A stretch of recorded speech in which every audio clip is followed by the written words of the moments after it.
नमस्कार। आज चुनाव आयोग ने दिल्ली की फाइनल वोटर लिस्ट जारी कर दी और इसके साथ ही दिल्ली में चुनावी राजनीति तेज हो गई। आम आदमी पार्टी ने वोटर लिस्ट में घोटाले का इल्जाम लगा दिया। नई दिल्ली से अरविंद केजरीवाल को हराने की साजिश का आरोप लगाया। इलेक्शन कमीशन से जवाब मांगा। चुनाव आयोग ने भी दिल्ली पुलिस को चिट्ठी लिखकर लोकल चुनाव अधिकारियों के दफ्तरों की सुरक्षा बढ़ाने की मांग कर दी। दूसरी तरफ बीजेपी ने सीएजी की रिपोर्ट का हवाला देकर शीश महल का मुद्दा उठाया।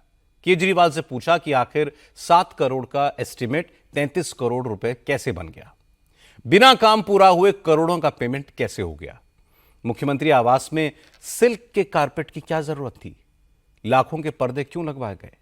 इसका आम आदमी पार्टी के नेताओं ने क्या जवाब दिया, यह भी आपको बताऊंगा। लेकिन आज सबसे ज्यादा चर्चा में रही मुख्यमंत्री आतिश सिंह के खिलाफ चुनाव लड़ रहे बीजेपी नेता रमेश बिधूड़ी के बयान। रमेश बिधूड़ी ने आतिशी सिंह और प्रियंका गांधी के बारे में अमर्यादित बयान दिए थे। आज कांग्रेस और आम आदमी पार्टी ने इसे मुद्दा बनाया। बीजेपी ने भी रमेश बिधूड़ी को फटकार लगाई। तो आइए सबसे पहले बात करते हैं रमेश बिधूड़ी के बयानों से पैदा हुई सियासी गर्मी की। आज दिल्ली में रमेश बिधूड़ी के बेतुके और घटिया बयानों पर बीजेपी को जवाब देना मुश्किल हो गया। रमेश बिधूड़ी कालकाजी असेंबली सीट से मुख्यमंत्री आतिशी सिंह के खिलाफ बीजेपी के उम्मीदवार हैं। रमेश बिधूड़ी ने आतिशी सिंह और प्रियंका गांधी के खिलाफ बेतुकी बयानबाजी की थी। हालांकि बीजेपी ने इस मामले में रमेश बिधूड़ी को डांट लगाई है, कैंपेन के दौरान विरोधियों पर व्यक्तिगत हमले न करने की हिदायत दी है, लेकिन इससे बात बनी नहीं। आम आदमी पार्टी और कांग्रेस के नेताओं ने रमेश बिधूड़ी के खिलाफ प्रोटेस्ट किया। कांग्रेसी कार्यकर्ताओं ने आज साउथ एवेन्यू में रमेश बिधूड़ी के घर का घेराव किया। रमेश बिधूड़ी के घर के मेन गेट और बाउंड्री पर कालिख पोती, नेम प्लेट पर जूते चप्पल बरसाए। दूसरी तरफ इस मामले में आम आदमी पार्टी की तरफ से मोर्चा संभाला खुद चीफ मिनिस्टर आतिशी सिंह ने। रमेश बिधूड़ी के बयान पर रिएक्ट करते वक्त आतिशी के आंसू निकल आए, गला भर गया। आतिशी ने कहा कि उनके बीमार और बुजुर्ग पिता के बारे में ऐसी अपमानजनक बातें करना ठीक नहीं है। आतिशी ने कहा कि रमेश बिधूड़ी को अगर चुनाव जीतना है तो मुद्दों पर बात करें। दूसरों के परिवार वालों को गालियां देने के बजाय यह बताएं कि सांसद के तौर पर उन्होंने कालकाजी में क्या क्या काम किए। मैं रमेश बिधूड़ी जी को कहना चाहूंगी, मेरे पिताजी जिंदगी भर शिक्षक रहे। आज वो 80 साल के हो गए हैं।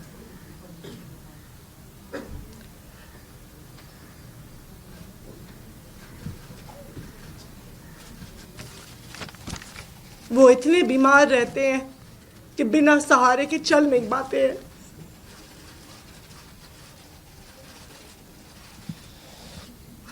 आप चुनाव के लिए इतनी घटिया हरकत करेंगे? कैसे बुजुर्ग व्यक्ति को गालियां देने पे उतर आएंगे?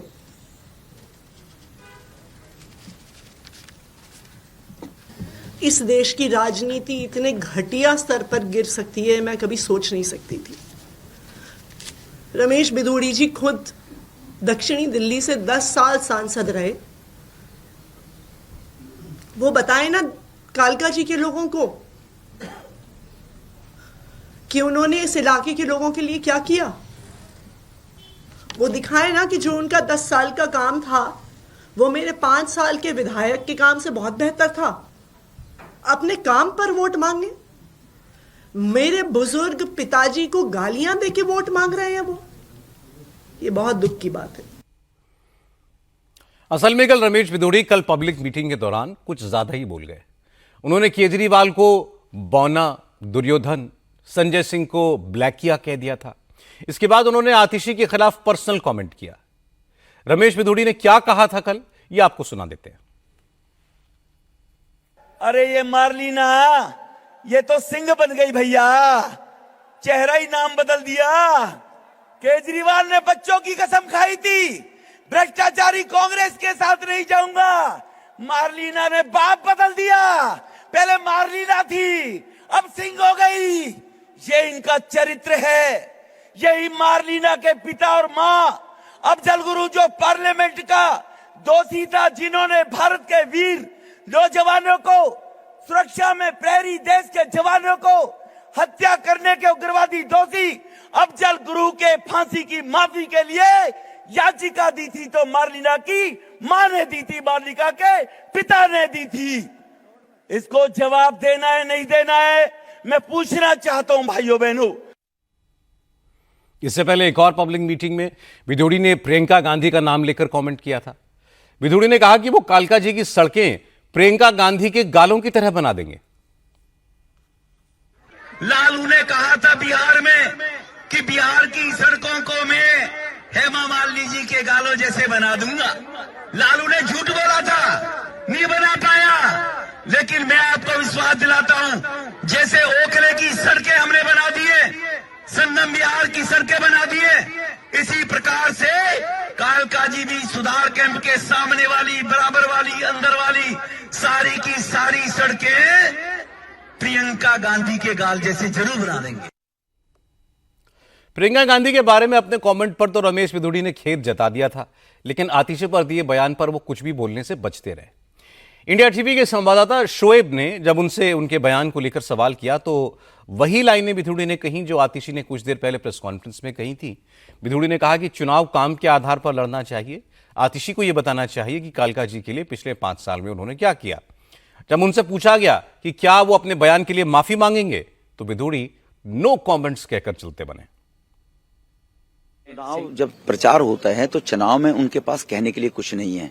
उनको बताना चाहिए था मैंने ये अच्छा काम किया है, मेरा ये प्रोजेक्ट है कालका जी में, मैंने कालका जी वास के लिए ये बनाया, मैंने ये पानी दिया, मैंने सीवर लाइन डाली, मैंने सड़कें बनाई, मैंने कम्युनिटी सेंटर बनाया, कोई मैंने स्पोर्ट्स कॉम्प्लेक्स बनाया, कोई कुछ तो बताएं। आतिशी कुछ है ही नहीं तो कुछ ना कुछ तो बोलना पड़ेगा। लेकिन मारलेना और सिंह का जो पिता का मामला, इस पर आप कहेंगे क्योंकि प्रियंका अच्छा रमेश विधोड़ी ने जो कहा वो सही नहीं था, लेकिन चुनाव सर पर है, वो खुद उम्मीदवार हैं, इसलिए अब माफी मांगने की बजाय इधर उधर की बात कर रहे हैं। लेकिन बीजेपी के लिए मुश्किल यह है कि आम आदमी पार्टी ने रमेश विधोड़ी के बयान को महिला सम्मान, महिला सुरक्षा से जोड़ दिया है।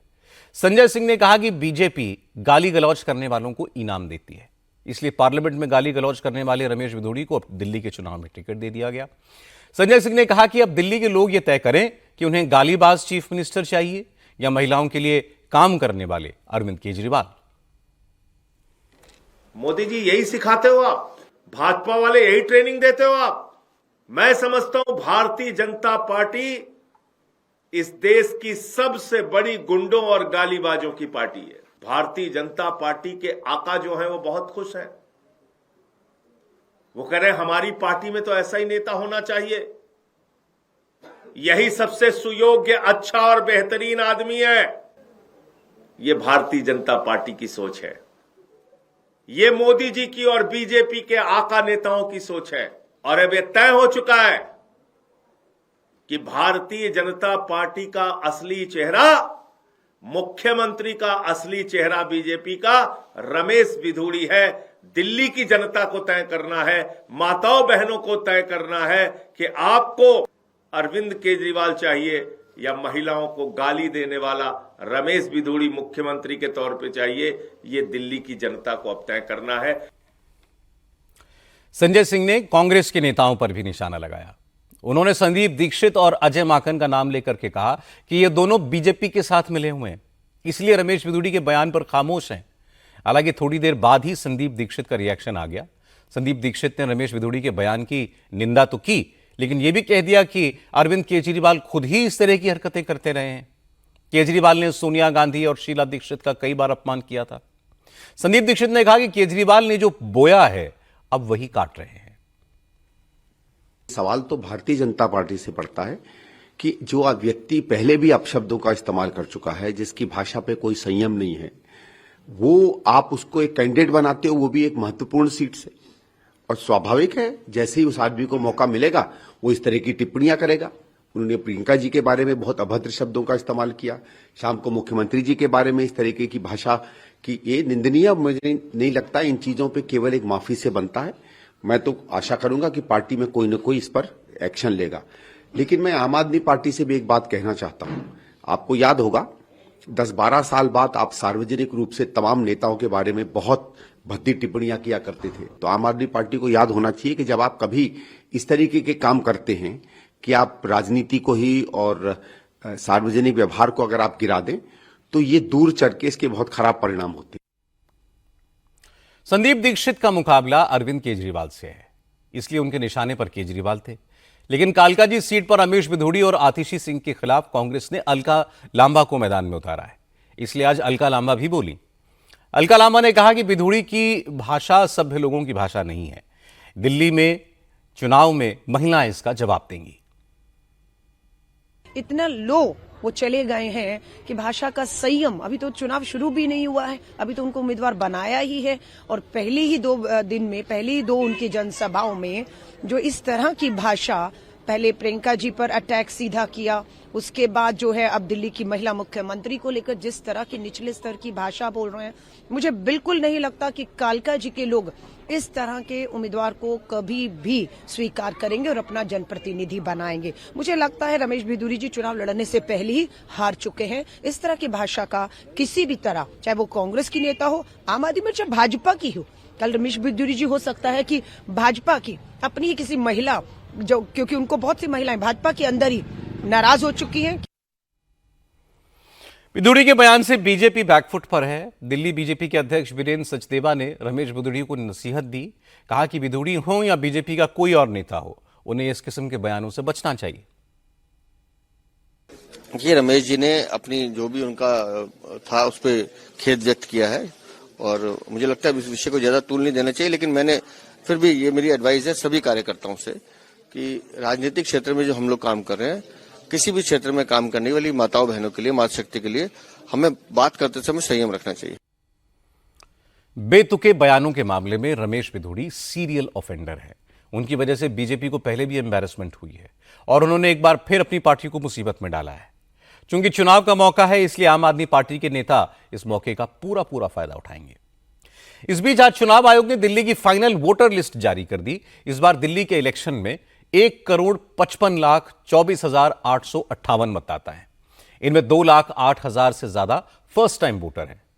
करीब 8 लाख नए वोटर जुड़े हैं। चुनाव आयोग इस वोटर लिस्ट की कॉपी दिल्ली चुनाव में हिस्सा ले रही 6 पार्टियों को भी देगा। लेकिन इससे पहले ही आम आदमी पार्टी वोटर लिस्ट में धांधली का आरोप लगा रही है। चीफ मिनिस्टर आतिशी सिंह, सांसद संजय सिंह और राघव चड्ढा ने एक प्रेस कॉन्फ्रेंस की। आतिशी ने कहा कि दिल्ली की वोटर लिस्ट में घोटाला हो रहा है। नई दिल्ली विधानसभा सीट पर केजरीवाल को हराने की साजिश हो रही है। आतिशी ने दावा किया कि 15 दिसंबर से 2 जनवरी के बीच 10,500 नए वोटर जोड़ने और 6,000 से ज्यादा वोट काटने की एप्लीकेशन चुनाव आयोग को दी गई थी।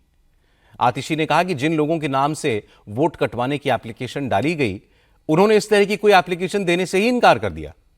आतिशी ने कहा कि अगर इन एप्लीकेशंस के आधार पर नाम काटे और जोड़े गए तो चुनाव पूरी तरह से पलट जाएगा और ये सब कुछ अरविंद केजरीवाल को हराने के लिए किया जा रहा है।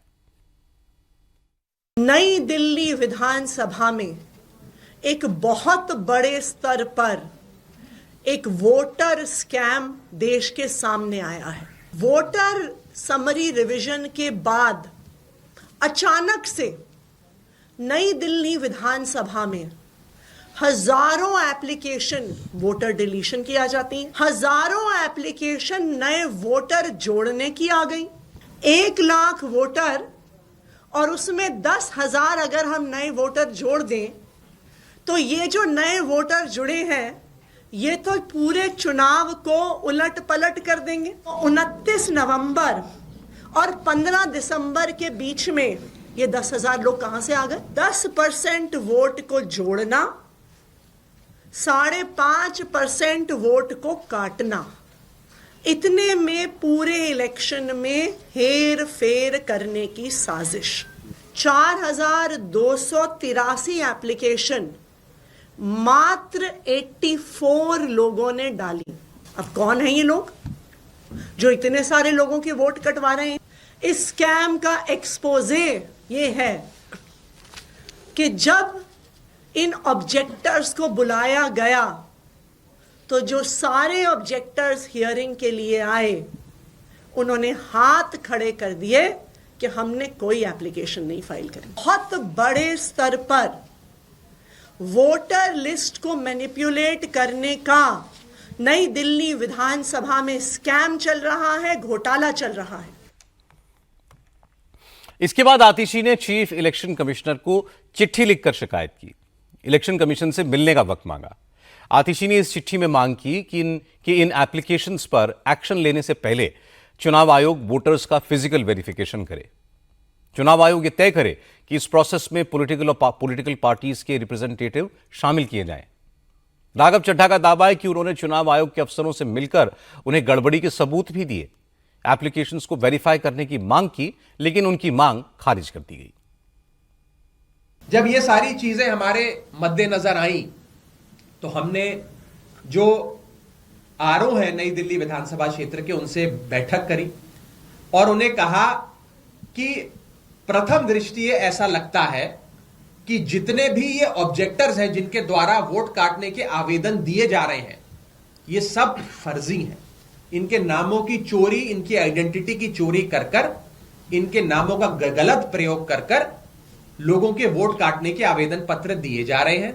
इसीलिए 100% ऑब्जेक्टर वेरिफिकेशन, यानी कि वो लोग जिन्होंने आवेदन पत्र दिए किसी दूसरे का वोट कटवाने के लिए, जिसे सरल भाषा में ऑब्जेक्टर कहें, 100% ऑब्जेक्टर वेरिफिकेशन करना अनिवार्य हो जाता है। दुख की बात यह है कि आरओ ऑफिस ने और जो आरओ, ईआरओ और एईआरओ और तमाम अधिकारी हैं, उन्होंने हमारी इस मांग को सिरे से खारिज कर दिया। आम आदमी पार्टी के आरोपों के बाद नई दिल्ली के चुनाव अधिकारी ने दिल्ली चुनाव आयुक्त को चिट्ठी लिखी। इस लेटर में उन्होंने आरोप लगाया कि संजय सिंह और राघव चड्ढा उन पर दबाव बना रहे हैं। वो ऑब्जेक्टर्स के पर्सनल डिटेल मांग रहे हैं, जबकि एप्लीकेंट्स के नाम सार्वजनिक करना नियमों के खिलाफ है। दूसरी तरफ नई दिल्ली के एडिशनल डिस्ट्रिक्ट मैजिस्ट्रेट निशांत बोध ने डीसीपी को चिट्ठी लिखकर डिस्ट्रिक्ट इलेक्शन ऑफिसर के दफ्तर के लिए एक्स्ट्रा सिक्योरिटी की मांग की है। ईडीएम ने चिट्ठी में लिखा है कि हाल ही में डीईओ दफ्तर में हंगामे की कई घटनाएं हुई हैं, इस वजह से कामकाज पर असर पड़ रहा है। आम आदमी पार्टी के आरोपों पर बीजेपी ने भी आज पलटवार किया। संबित पात्रा ने कहा कि वोटर लिस्ट तैयार करते वक्त हर पार्टी के बीएलए उसमें शामिल होते हैं। तो क्या आम आदमी पार्टी यह कहना चाहती है कि उनकी पार्टी के रिप्रेजेंटेटिव ठीक तरह से काम नहीं कर रहे हैं? देखिए, ये जो आम आदमी पार्टी बार बार प्रेस कॉन्फ्रेंस करके कह रही है कि नई दिल्ली विधानसभा में स्कैम हो रहा है और वोटर लिस्ट से नाम काट दिए गए हैं, नाम जोड़ दिए गए हैं। देखिए, आप सभी पत्रकार हैं और हम पॉलिटिशियन हैं, हम दोनों प्रक्रिया जानते हैं। ये नाम जुड़ता कैसे है, नाम कटता कैसे है। एक बीएलओ होता है, block level officer, booth level officer, जो कि हर बूथ पे वो सरकारी अपॉइंटी होता है इलेक्शन कमीशन की तरफ से। एक बीएलए होता है, बूथ लेवल एजेंट, जो हर पॉलिटिकल पार्टी अपॉइंट करती है। कांग्रेस वाले भी अपना लिस्ट लेके जाते हैं, आम आदमी पार्टी के बीएलए भी अपना लिस्ट लेके जाते हैं। ये सारे बीएलए और बीएलओ बैठ करके तब जाके सूची तय होता है कि फाइनली नाम कटेगा कि नाम जुड़ेगा। हमारे बीएलए तो काम कर रहे थे, इनके बीएलए कहां थे? शीश महल में मिनी बार में बैठे हुए थे या टोटो पे? बताइए। आम आदमी पार्टी वोटर लिस्ट में गड़बड़ी का मुद्दा उठा रही है और इसके जवाब में बीजेपी ने सीएजी की रिपोर्ट का हवाला देकर शीश महल का मुद्दा उठाया। संबित पात्रा ने कहा कि सीएजी की रिपोर्ट को लेकर ही अरविंद केजरीवाल ने 2012-2013 में कांग्रेस पर कई आरोप लगाए थे और इसी आधार पर वो चुनाव जीते थे। लेकिन अब वही केजरीवाल सीएजी की रिपोर्ट को दबाने की कोशिश कर रहे हैं। संबित पात्रा ने कहा कि अरविंद केजरीवाल के 6 फ्लैगस्टाफ रोड पर मुख्यमंत्री आवास के रेनोवेशन में बड़ा घोटाला हुआ है। जिस शीश महल को बनवाने में 8 करोड़ रुपए लगने थे, उसके लिए 33 करोड़ से ज्यादा की पेमेंट की गई। सीएजी रिपोर्ट के हवाले से संबित पात्रा ने आरोप लगाया कि केजरीवाल ने अपना घर बनवाने में पब्लिक का पैसा पानी की तरह बहाया। घर के साजो सामान पर महल से ज्यादा खर्च किया गया। संबित पात्रा ने कहा कि जो शख्स यह कहकर सत्ता में आया था कि उसे ना घर चाहिए ना गाड़ी चाहिए, उसने ऐशो आराम का हर सामान अपने घर में लगा दिया। अब इसका हिसाब तो देना पड़ेगा। ये सीएजी की रिपोर्ट कहती है 17 मार्च 2020 को दिल्ली की पीडब्ल्यूडी डिपार्टमेंट ने एक प्रपोजल दिया कि इस 6 फ्लैग स्टाफ रोड को, केजरीवाल जी के मकान को रीमॉडलिंग करना होगा और एक दिन के अंदर ही इस प्रपोजल को मान लिया गया। एस्टिमेटेड कॉस्ट है 7 करोड़ 61 लाख रुपए। मगर बाद में टेंडर प्रोसेस होता है। एक तो एस्टिमेटेड कॉस्ट होता है, उसके बाद सरकार टेंडर निकालती है। तो टेंडर निकाला गया तो टेंडर का कॉस्ट 8 करोड़ 62 लाख रुपए का निकला। उसी में ही पहले में ही घोटाला हो गया। 7 करोड़ एस्टिमेशन, 8 करोड़ का टेंडर हुआ। और उसके बाद जो पेमेंट दी गई 2022 में वो है 33 करोड़ 66 लाख। मतलब जो एस्टिमेटेड कॉस्ट 7 करोड़ का था उससे 342.31% अधिक पेमेंट किया गया। सोचिए, इतना घोटाला तो हमने कहीं नहीं सुना होगा, वो भी एक हवेली के पीछे। सीएजी कहती है देखिए कोई भी बिल्डिंग बनानी हो, कुछ भी आपको एक काम करना हो तो आजकल है एक टर्म कंसल्टेंट। तो कंसल्टेंट कैसे चुने जाते हैं? सरकार में एक प्रक्रिया होती है, एडवर्टाइजमेंट होता है। उनका शीश महल कौन बनाएगा, उसका कंसल्टेंट के लिए एक भी एडवर्टाइजमेंट नहीं किया। स्पॉट कोटेशन, मतलब वहीं खड़े हो गए और कौन बनाएगा जरा कंसल्टेंट कौन होगा, आओ। मतलब जैसे गेट पे ही खड़े थे वो कंसल्टेंट। अपने मकान पे खर्च और अपने दुकान को बचाने के लिए खर्च, जनता के लिए कोई खर्च नहीं। यही अरविंद केजरीवाल जी की पार्टी की हकीकत है। संबित पात्रा ने कहा कि अरविंद केजरीवाल का शीश महल दिल्ली चुनाव का सबसे बड़ा मुद्दा बनेगा। उन्होंने कहा कि केजरीवाल की कट्टर ईमानदार वाली इमेज का पर्दाफाश हो चुका है। उनकी सरकार ने कई घोटाले किए। पात्रा ने कहा कि जैसे राजा महाराजाओं के महल टूरिस्ट स्पॉट बन गए हैं, वैसे ही अरविंद केजरीवाल के शीश महल के दर्शन दिल्ली की जनता को करवाने चाहिए। मुख्य मुद्दा तो है ही, सीएजी का रिपोर्ट कोई साधारण रिपोर्ट नहीं होता है। सीएजी का रिपोर्ट किसने भ्रष्टाचार किया, किसने सरकारी पैसे के साथ खिलवाड़ किया, किसने जनता के विश्वास को तोड़ा है, उसके आधार पर होता है।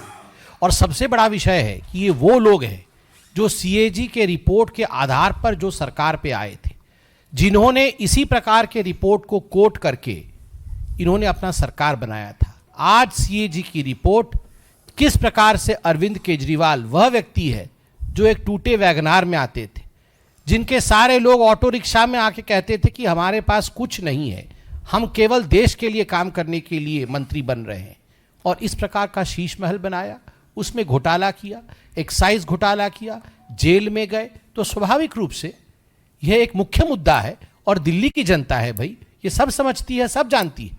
अब देखिएगा शीश महल के बाहर भीड़ लग रही है, जनता जा के बाहर से देखने की कोशिश कर रही है कि आखिरकार शहंशाह रहते कहां। संबित पात्रा के आरोपों का जवाब दिल्ली सरकार की मंत्री सौरभ भारद्वाज ने दिया। सौरभ भारद्वाज ने कहा कि केजरीवाल ने अपना पर्सनल घर नहीं बनाया है, यह मुख्यमंत्री आवास है। अगर बीजेपी मुख्यमंत्री आवास पर हुए खर्च को मुद्दा बना रही है तो उसे यह बताना चाहिए कि नया प्रधानमंत्री आवास बनाने में कितना खर्च हुआ है। भारतीय जनता पार्टी का मैक्सिमम आरोप क्या है कि 33 करोड़ एक मुख्यमंत्री के आवास में लगा, यही है ना। वो मुख्यमंत्री का कोई निजी निवास तो है नहीं, उन्होंने तो छोड़ दिया। अब जो बनेगा, भारतीय जनता पार्टी बनेगी तो रह ले उसमें। मगर इसी देश में उसी कोरोना के समय प्रधानमंत्री के निवास का भी तो टेंडर छूटा, 467 करोड़ रुपए का। वो तो आप गूगल करके देख लीजिए, इंटरनेट पर पड़ा हुआ है।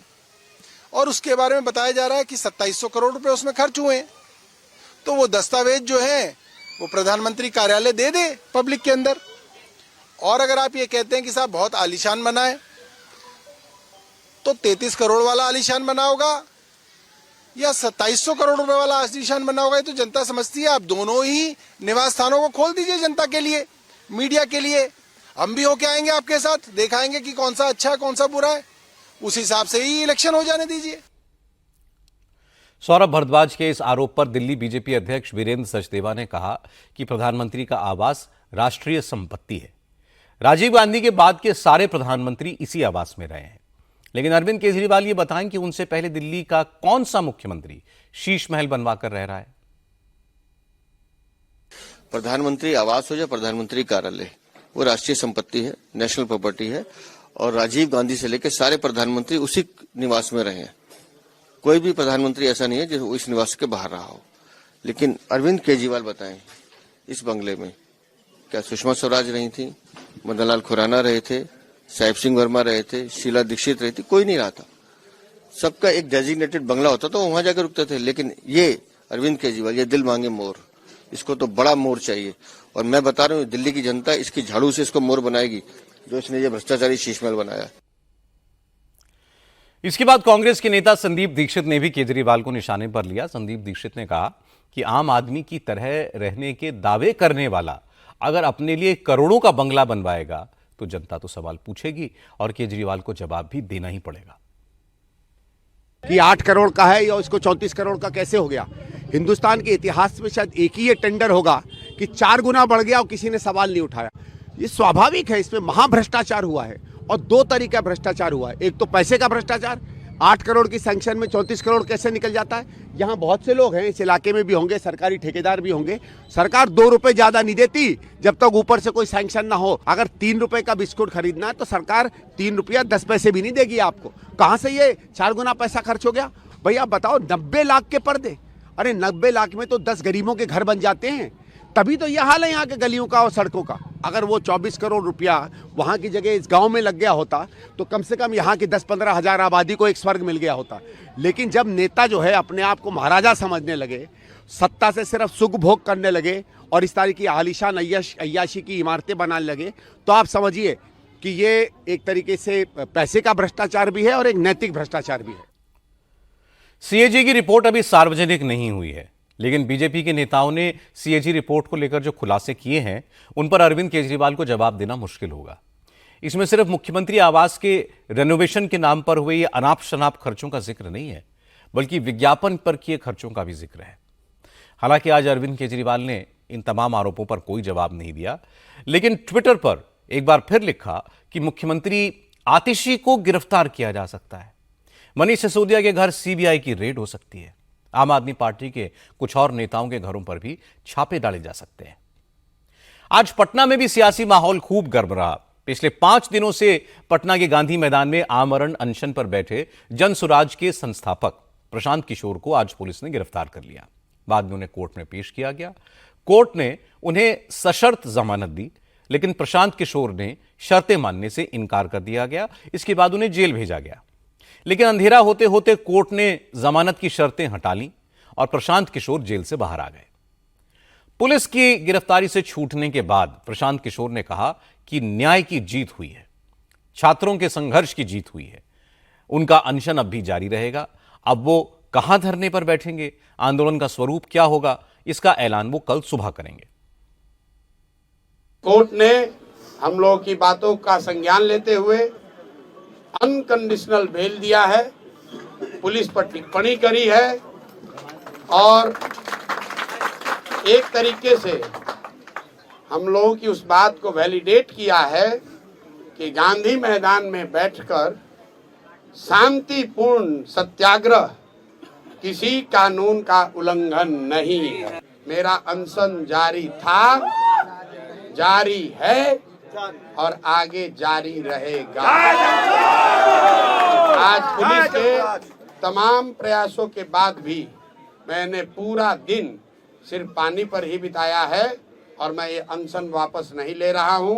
आज रात में युवा संघर्ष समिति की आज ही रात में बैठक होगी और अनशन के जगह और इसके स्वरूप की घोषणा कल मैं आपको करूंगा। इससे पहले आज दिन भर प्रशांत किशोर की गिरफ्तारी को लेकर ड्रामा चलता रहा। सुबह करीब 4 बजे पुलिस गांधी मैदान पहुंची, जहां प्रशांत किशोर अपने समर्थकों और छात्रों के साथ धरने पर बैठे हुए थे। पुलिस ने उनसे अपना धरना और अनशन खत्म करके वहां से उठने की बात कही, लेकिन प्रशांत किशोर ने मना कर दिया। इसके बाद पुलिस वालों ने प्रशांत किशोर का हाथ पकड़कर उन्हें जबरदस्ती वहां से उठाने की कोशिश की, तो प्रशांत किशोर को उनके कुछ सपोर्टर्स ने घेर लिया। लेकिन विरोध के बाद भी पुलिस प्रशांत किशोर को हिरासत में लेकर वहां से चली गई। पुलिस प्रशांत किशोर को गांधी मैदान से पटना के एम्स लेकर के गई, जहां कुछ ही देर में पीके के सपोर्टर्स भी पहुंच गए और उनकी गिरफ्तारी के खिलाफ प्रोटेस्ट शुरू कर दिया, नारेबाजी करने लगे। प्रशांत है अंदर में।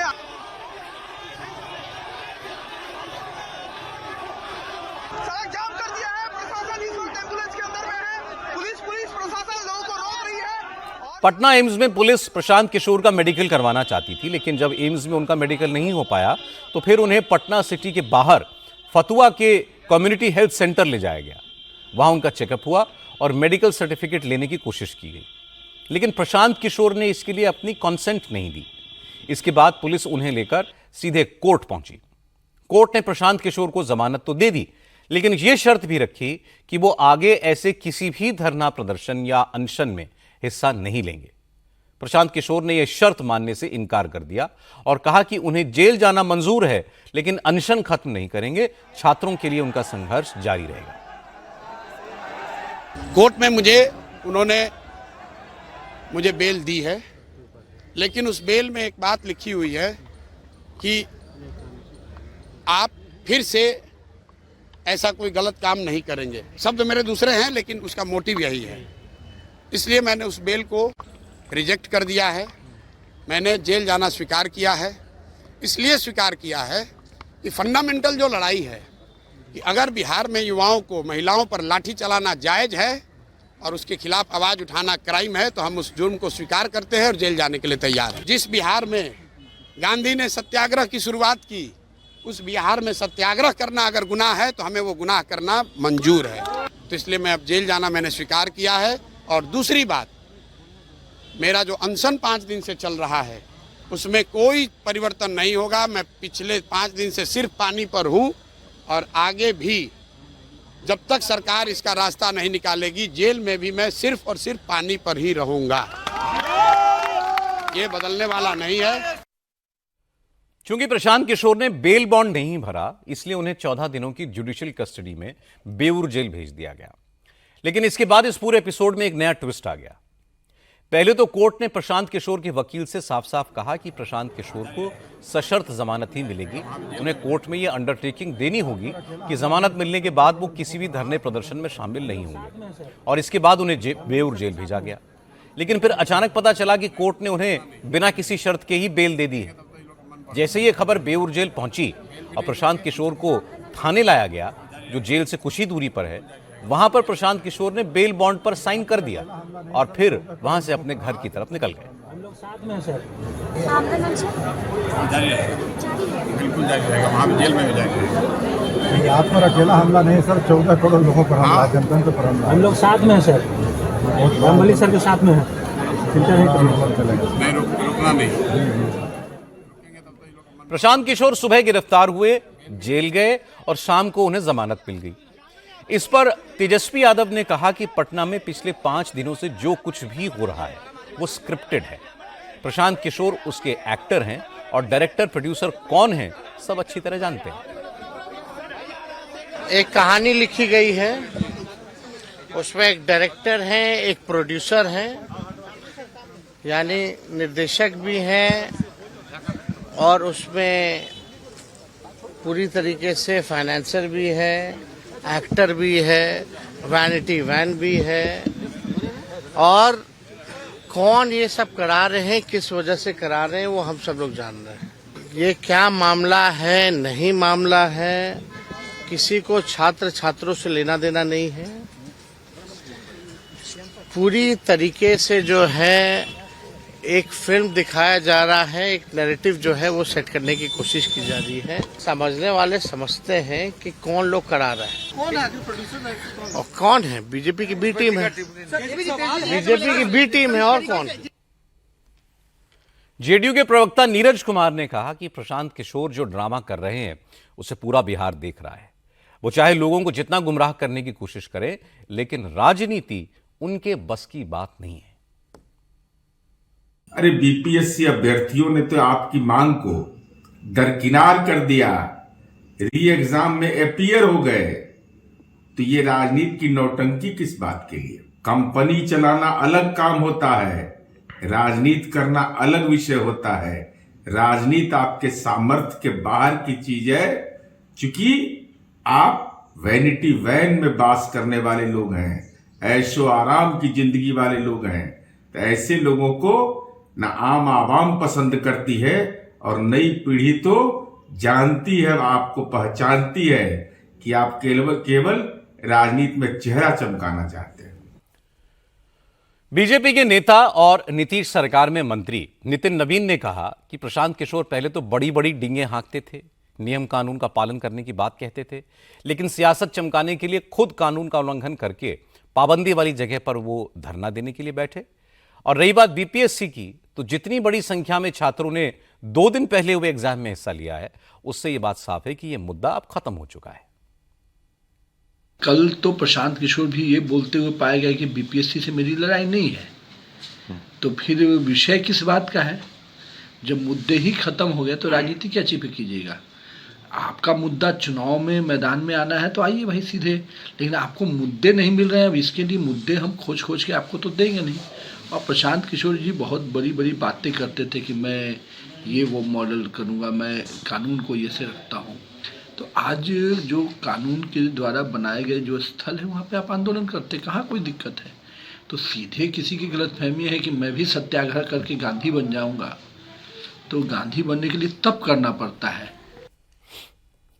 प्रशांत किशोर बीपीएससी का इम्तिहान दोबारा कराने की मांग कर रहे स्टूडेंट्स के साथ हैं, जबकि जिस सेंटर में गड़बड़ी को लेकर यह सारा मुद्दा उठा था उस सेंटर का री एग्जाम तो 2 दिन पहले खत्म हो गया। इसलिए पूरा एग्जाम दोबारा होगा इसकी उम्मीद तो बहुत कम है। लेकिन प्रशांत किशोर अनशन करके स्टूडेंट्स का सपोर्ट हासिल करने में कामयाब हुए हैं। तेजस्वी यादव के हाथ से यह मुद्दा उन्होंने छीन लिया, यह प्रशांत किशोर की उपलब्धि है। लेकिन बिहार में अभी चुनाव दूर है और अगले 6 महीने तक यह मुद्दा कितना रिलेवेंट रहेगा, इससे प्रशांत किशोर को कितना फायदा होगा, यह फिलहाल कहना मुश्किल है। अब खबर महाराष्ट्र से। महाराष्ट्र में महायुति के 2 बड़े नेताओं के बयानों की खूब चर्चा हुई। Deputy chief minister Ajit Pawar और एकनाथ शिंदे की शिवसेना के विधायक संजय गायकवाड़ ने सार्वजनिक तौर पर मतदाताओं का अपमान किया। अजीत पवार अपने इलाके बारामती के दौरे पर गए थे, एक कार्यक्रम में मंच से बोल रहे थे। भाषण के वक्त कुछ लोगों ने अजीत पवार को टोका और उन्हें अपनी मांगों का ज्ञापन देने की कोशिश की। यह बात अजीत पवार को बुरी लग गई। उन्होंने वहीं माइक से इन लोगों को डांट दिया। अजीत पवार ने लोगों से कहा कि जनता ने उन्हें वोट देकर उन पर कोई एहसान नहीं किया है। वोट देने वाले खुद को अजीत पवार का बॉस न समझें, अजीत पवार को उनका मजदूर न समझें। अरे तुमने मुझे वोट दिया तो इसका मतलब ये नहीं है कि तुम मेरे मालिक हो गए हो। तुमने मुझे मजदूर समझ रखा है क्या? इस बयान को लेकर अजीत पवार पर पहला हमला शरद पवार की पार्टी के नेताओं ने किया। जितेंद्र अवार्ड ने कहा कि वोटर्स की इंसल्ट करना अजीत पवार के लिए कोई बड़ी बात नहीं है, क्योंकि अजीत पवार एक अहंकारी शख्स हैं। जनता को अपमानित करने वाले वो बयान देते ही रहे। अरे वो तो गिनता ही नहीं ना किसी को। अजीत पवार, आपने वोट किया तो एहसान किएगा उसके ऊपर, बराबर है उसका। वो पैसे लाता है, रास्ते बनाता है, एहसान किया क्या चुन के देके उसको? क्या बात कर रहे हो आप? यही भाषा उनकी भाषा रही है और ये भाषा हम सुनते आ रहे हैं। वो जो सालगड़ी है ना, सालगड़ी जो शब्द उसका इस्तेमाल किया है, उसका अर्थ समझ लो। मैं बात बताना चाहता हूँ कि इस संविधान के तहत जो लोकशाही गणतंत्र स्थापित हुआ है, उसमें जो जनप्रतिनिधि जाता है वो समाज का सेवक ही होता है। समाज उससे काम करके लेना चाहती है। अगर तुम काम करते हो तो समाज पे कोई एहसान नहीं करते हो। ये बात शोभा नहीं देती है। पूरे महाराष्ट्र की जनता की माफी मांगनी चाहिए अजीत पवार ने। आज अपमान हुआ है सब वोटर का, क्या बात करते हो तुम? इसी दौरान एकनाथ शिंदे की पार्टी के विधायक संजय गायकवाड़ का एक बयान सामने आ गया। संजय गायकवाड़ बुल्ढाना से विधायक हैं। एक प्रोग्राम के दौरान संजय गायकवाड़ ने कहा कि उनके इलाकों के वोटर तो 2-2 हजार रुपयों में शराब और मटन की पार्टी पर बिक गए। ऐसे वोटर्स से अच्छी तो वेश्या है। तुम्ही साधं एक मत मला देऊ शकत नाही। आप एक वोट मुझे दे नहीं सकते, सिर्फ शराब, मटन और पैसा। अरे 2-2 हजार में बिक गए सब। 2,000, 5,000, इनसे तो वेश्या अच्छी है। अरे एक तरफ ये विधायक आपकी बेटियों का कल्याण करने की कोशिश कर रहा है, इस विधानसभा क्षेत्र का विकास करने का प्रयास कर रहा है। इसमें मेरा कोई स्वार्थ नहीं है, लेकिन ये कह रहे हैं संजय गायकवाड़ को चुनाव में हरवा दो। सोचो अगर मैं हार गया होता तो क्या ये सारे प्रोजेक्ट हुए होते? समजा मी पडलो असतो। संजय गायकवाड़ के इस बयान को उद्धव की शिवसेना ने मुद्दा बनाया।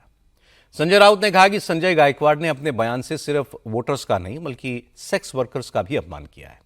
अब देवेंद्र फडणवीस और एकनाथ शिंदे को इस विधायक पर कार्रवाई करनी चाहिए।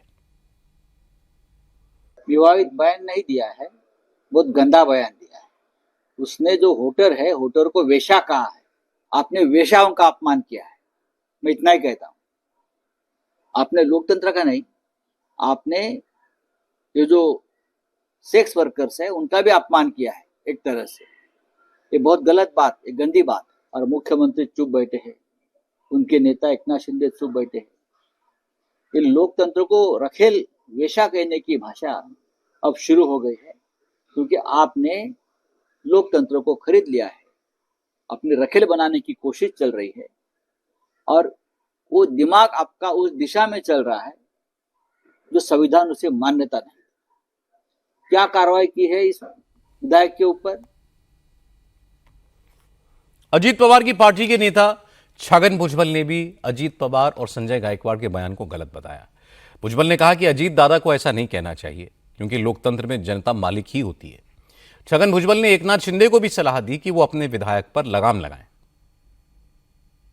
इतना नहीं कहना चाहिए, इतना ही मैं कहूँगा, क्योंकि लोग जो है ये हमारे मिनिस्टर के मालिक है या नहीं, ये बात ही नहीं। ये सारे लोग जो है मतदाता है, इस राज्य के मालिक है, इस देश के मालिक है।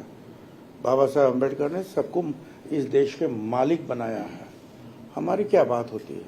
जो हमारे उप मुख्यमंत्री और भूतपूर्व मुख्यमंत्री शिंदे साहब हैं, उनको चाहिए कि उनको थोड़ा ज़रा लगाम लगाए, क्योंकि मेरे बारे में भी ऐसा उन्होंने पहले कहा था। ये जो है जरा ज़्यादा बोलते हैं, क्या उससे लोगों को मन दुख होता है, नहीं बोलना चाहिए। तो शिंदे साहब को चाहिए कि उनको समझाए। अजीत पवार के बयान तो अचानक टोके जाने से आए गुस्से का रिएक्शन माना जा सकता है, लेकिन संजय गायकवाड़ ने तो बहुत सोच समझकर पब्लिक के सामने ही पब्लिक को गाली दी, वोटर्स का अपमान किया। और संजय गायकवाड़ पहले भी इस किस्म के बयान देते आ रहे हैं। उम्मीद करनी चाहिए कि एकनाथ शिंदे अपनी पार्टी के इस विधायक के खिलाफ एक्शन लेंगे, लेकिन संजय गायकवाड़ के खिलाफ संजय राउत एक्शन की मांग करें, यह भी अजीब बात है, क्योंकि संजय राउत तो खुद गाली गलौज के मास्टर हैं। आज छत्तीसगढ़ से एक बुरी खबर आई। छत्तीसगढ़ के बीजापुर में आज नक्सलियों ने सिक्योरिटी फोर्सेस की गाड़ी को आईईडी ब्लास्ट से उड़ा दिया। इस हमले में 8 जवान और एक ड्राइवर शहीद हो गए। यह हमला उस वक्त हुआ जब डिस्ट्रिक्ट रिजर्व गार्ड के 8 जवान दंतेवाड़ा में एक एंटी नक्सल ऑपरेशन को अंजाम देकर वापस लौट रहे थे। नक्सलियों ने अंबेली गांव के पास जमीन के नीचे आईईडी लगा रखी थी। दोपहर करीब 2:15 बजे जैसे ही एक गाड़ी में सवार डीआरजी की टीम यहां से गुजरी, नक्सलियों ने विस्फोट कर दिया। इसकी वजह से गाड़ी में सवार सभी 8 लोग शहीद हो गए और गाड़ी चला रहे सिविलियन ड्राइवर की भी इस हमले में मौत हो गई। यह आईईडी ब्लास्ट कितना पावरफुल था, इसका अंदाजा इस बात से लगता है कि जहां पर यह ब्लास्ट हुआ वहां करीब 10 फीट गहरा गड्ढा हो गया। आसपास की सड़कों पर बड़े बड़े क्रैक्स आ गए। जिस गाड़ी में डीआरजी के सामान चल रहे थे उसके तो परखच्चे उड़ गए। गाड़ी का एक हिस्सा तो पेड़ के ऊपर जाकर लटका है। डीआरजी के जो जवान इस हमले में शहीद हुए हैं, उनके नाम मैं आपको बता देता हूं। उनके नाम हैं कोरसा बुधराम, सोमडू वेंटिल, दुम्मा मडकाम, बमन सोढ़ी, हरीश कोडराम, पंडरू पोयम, सुदर्शन वेट्टी और सुभरनाथ यादव। राष्ट्रपति द्रौपदी मुर्मू और गृहमंत्री अमित शाह ने इस नक्सली हमले पर अफसोस जाहिर किया है। गृहमंत्री ने कहा कि हमारे जवानों का बलिदान व्यर्थ नहीं जाएगा। मार्च 2026 तक नक्सलवाद का खात्मा करके रहेंगे। छत्तीसगढ़ के मुख्यमंत्री विष्णुदेव साय ने कहा कि नक्सलियों के खिलाफ जिस किस्म के लगातार एक्शन हो रहे हैं, उसी से बौखलाकर नक्सलवादियों ने यह हमला किया है, लेकिन उन्हें इसका करारा जवाब मिलेगा। हमारे डीआरजी दंतेवाड़ा के 8 जवान सर्चिंग से वापस आ रहे थे और आईडी ब्लास्ट में उनका वाहन उड़ गया और सभी 8 जवान शहीद हो गए। साथ में जो वाहन का चालक था वो भी शहीद हो गया। तो ऐसे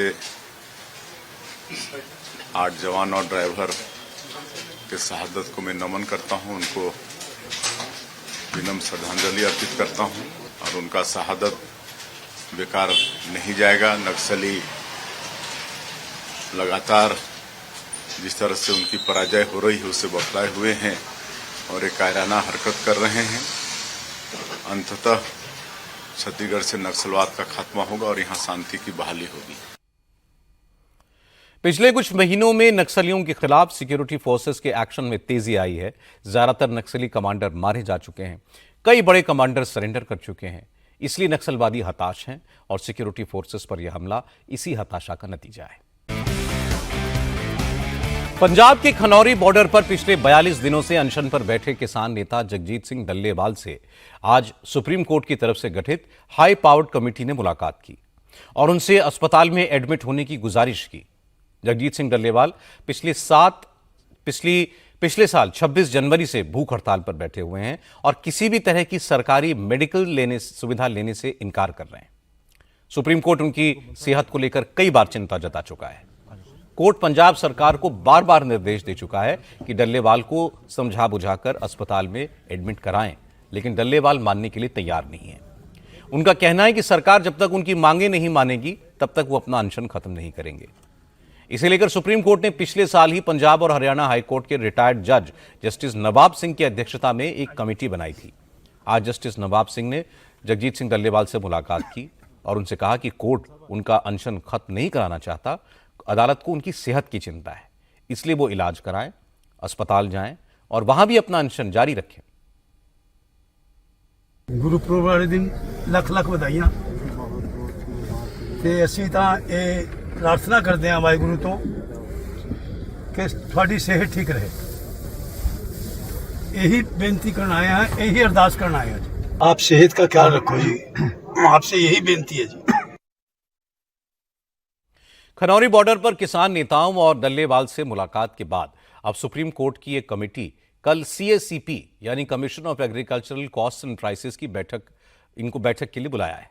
इस मीटिंग में MSP के मौजूदा फॉर्मूले पर चर्चा होगी, उसमें क्या बदलाव किए जाएं, इस पर विचार होगा और इसके बाद कमेटी अपनी रिपोर्ट सुप्रीम कोर्ट को देगी। दूसरी तरफ शंभू बॉर्डर पर धरने पर बैठे किसानों ने आज कहा कि सरकार कोर्ट की आड़ लेकर किसानों का आंदोलन खत्म कराना चाहती है, लेकिन वो इसमें कामयाब नहीं होगी। किसान नेताओं ने ऐलान किया कि 10 जनवरी को पूरे देश में केंद्र सरकार का पुतला फूकेंगे और लोहड़ी के दिन उस कानून की कॉपी जलाएंगे जिसके तहत सरकार मंडियों का निजीकरण करना चाहती है। एक तो जैसा दोनों फोरमों ने ऐलान किया था कि 10 को मोदी सरकार का देश भर में अर्थी दहन करेंगे। अगर करोड़ों लोग इस अर्थी दहन में शामिल हुए तो हम जगजीत सिंह जी डल्लेवाल उनके अमर अनशन को भी कामयाब करेंगे और मोदी सरकार को भी मजबूर करेंगे अपनी मांगे मानने के लिए। दूसरा, आज हम ऐलान कर रहे हैं जो 13 को पंजाब में लोहड़ी के रूप में मनाया जाता है दिवस, इस बार जो नया खेती का पंजाब की और देश की मंडी को निजी हाथों में देने वाला जो ये कानून लेके आ रहे, खलड़ा लेकर आ रहे हैं, पूरे देश भर में मंडी को निजीकरण करेगा, उनकी कॉपियां उस बुग्गे में जलाएंगे। किसान संगठन सरकार के खिलाफ प्रदर्शन करेंगे, आंदोलन करें, ये उनका हक है, लेकिन किसान नेताओं को भी जगजीत सिंह डल्लेवाल की सेहत की फिक्र करनी चाहिए क्योंकि वो बुजुर्ग हैं, कैंसर पेशेंट हैं, 42 दिन से उन्होंने कुछ खाया नहीं है, इसलिए उनकी चिंता तो होगी। चीन से आए HMP वायरस का इन्फेक्शन अब भारत तक पहुंच गया है। देश में इस वायरस के 6 मरीजों की पुष्टि अब तक हो चुकी है। इनमें से 2 मामले कर्नाटक और 1 मामला गुजरात में मिला है। कर्नाटक में 3 महीने की एक बच्ची और 8 महीने के एक बच्चे में HMP वायरस का इन्फेक्शन मिला है। वहीं अहमदाबाद में 2 महीने का एक बच्चा भी इस ह्यूमन मेटान्यूमो वायरस से इन्फेक्टेड मिला है। चेन्नई में भी 2 बच्चे HMP वायरस से इन्फेक्टेड पाए गए हैं। इससे पहले कोलकाता में 5.5 महीने का एक बच्चा पिछले साल नवंबर में इस वायरस से इन्फेक्टेड मिला था। ट्रीटमेंट के बाद वो ठीक होकर घर जा चुका है, लेकिन पैनिक इसलिए है क्योंकि पिछले 2 हफ्तों से चीन के उत्तरी इलाकों में इस ह्यूमन मेटान्यूमो वायरस के बहुत सारे मामले सामने आ रहे हैं। क्योंकि कोरोना महामारी भी चीन से शुरू हुई थी, इसलिए एक नए वायरस का इन्फेक्शन फैलने की खबर से पब्लिक में पैनिक है। हालांकि अभी तक वर्ल्ड हेल्थ ऑर्गेनाइजेशन या चीन की सरकार की तरफ से कोई वार्निंग जारी नहीं हुई है। हमारे देश की सरकार यह कह रही है कि सर्दी, खांसी, बुखार लाने वाला ये एक कॉमन वायरस है और इंसानों के बीच में पहले से मौजूद है, इसलिए बिल्कुल घबराने की बात नहीं है। सरकार के पास इसके संक्रमण से निपटने की पूरी तैयारी है। हेल्थ एक्सपर्ट्स ने HMPV वायरस के बारे में यह स्पष्ट किया है कि यह वायरस कोई नया वायरस नहीं है। यह विशेष रूप से सर्दी और बसंत के मौसम के शुरुआती महीनों में अधिक देखा जाता है। चीन में जो HMPV वायरस के मामले पर हाल ही में आई रिपोर्ट्स पर स्वास्थ्य मंत्रालय ने Indian council for medical research के साथ और national centre for disease control के साथ और वर्ल्ड हेल्थ ऑर्गेनाइजेशन के साथ चीन सहित पड़ोसी देशों में स्थिति पर कड़ी निगरानी रखे हुए है और भारत में किसी भी कॉमन रेस्पिरेटरी वायरल पैथोजन में किसी भी प्रकार की वृद्धि नहीं देखी गई है। हम स्थिति का बहुत नजदीकी से जायजा ले रहे हैं और हम ये कह सकते हैं कि हमें चिंता का कोई कारण नहीं होना चाहिए। केंद्र सरकार की तरफ से इस वायरस को लेकर एडवाइजरी जारी की गई है, लेकिन डॉक्टर्स का कहना है कि यह वायरस ना तो नया है ना कोरोना वायरस जैसा खतरनाक है। नया वायरस 8 साल से कम उम्र के बच्चों और बुजुर्गों को बीमार कर सकता है, इसलिए सावधानी तो जरूर बरतें, लेकिन घबराने की कोई बात नहीं है। एक बड़ी खबर कनाडा से आ रही है। प्रधानमंत्री जस्टिन ट्रूडो ने इस्तीफा देने का ऐलान कर दिया है। आपसे थोड़ी देर पहले एक प्रेस कॉन्फ्रेंस में ट्रूडो ने इस्तीफा देने का ऐलान कर दिया। उन्होंने कहा कि जैसे ही लिबरल पार्टी अपना नया नेता चुन लेती है तो वो प्रधानमंत्री के पद से और लिबरल पार्टी के नेता की हैसियत से इस्तीफा दे देंगे। ट्रूडो का उनकी पार्टी के अंदर ही काफी विरोध हो रहा था। पिछले महीने 16 दिसंबर को जब ट्रूडो के फाइनेंस मिनिस्टर क्रिस्टिया फ्रीलैंड ने इस्तीफा दिया था, तब से ही ट्रूडो पर इस्तीफा देने का दबाव बढ़ रहा था। जनता के बीच लिबरल पार्टी बहुत अलोकप्रिय हो गई है और आने वाले चुनाव में ट्रूडो की पार्टी की करारी शिकस्त होने की आशंका है। जस्टिन ट्रूडो 2015 से कनाडा के प्रधानमंत्री थे। अब उनके इस्तीफे की घोषणा के साथ ही मार्च तक कनाडा में चुनाव का ऐलान हो जाएगा। ट्रूडो ने इस्तीफे का ऐलान करते हुए यह भी कहा है कि अब वो चुनाव नहीं लड़ेंगे। जस्टिन ट्रूडो ने अपनी कुर्सी बचाने के चक्कर में वो सब कुछ किया जो वो कर सकते थे। वोट के लिए कट्टरपंथियों का समर्थन किया, आतंकवादियों के साथ खड़े हो गए, बेबुनियाद आरोप लगाकर भारत के साथ अपने देश के रिश्ते खराब कर लिए, लेकिन सब करके भी अपनी कुर्सी नहीं बचा पाए।